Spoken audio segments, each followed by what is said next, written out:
Welcome to this video I'm making with my help from my very special daughter. I'm going to quickly talk to you about how to trace a pattern from one that you've bought. So it's a very basic video, it's not going to go into too much detail. But basically the reason why you'll do this is firstly so that you don't cut your pattern, because then you'll lose all the other different sizes.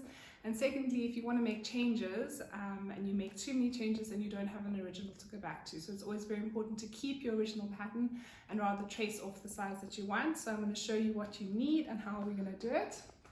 So what you need is basically fabric, paper, scissors. Remember, don't use your fabric scissors. A pen to write on, a tracing wheel, one of these little guys, a ruler for your straight lines, pins, and then you'll see how I've set everything up. So I've got a piece of fabric underneath. I've just used polar fleece for this, so something that's got a bit of a bounce in it. Then you put your plain piece of paper and then you put your pattern on top. That is so that when we trace, the lines go through nicely. So to start off, you'll have your pattern with your different sizes, and you need to measure your sizes and find out what size you are before you trace. So you will measure your bust, waist and hip, plot your size on here, and then that will decide which pattern you're going to trace. So what I always do is I take a couple of pins and I just pin through the pattern and through the fabric and through the paper, just so that nothing moves while I'm busy tracing. So through all the different layers. And then you're going to plot your size. So let's just say we're going to do a 7 to 8.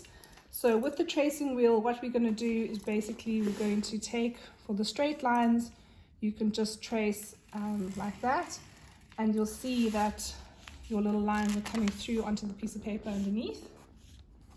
Okay, so trace all the way around.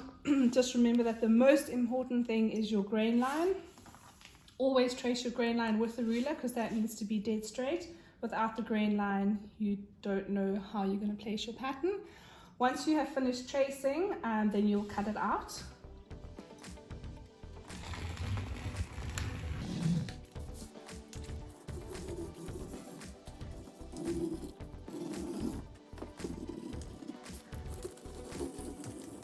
So once you're finished, you can take your pins out, lift everything up, and then you will write onto here what your pattern is.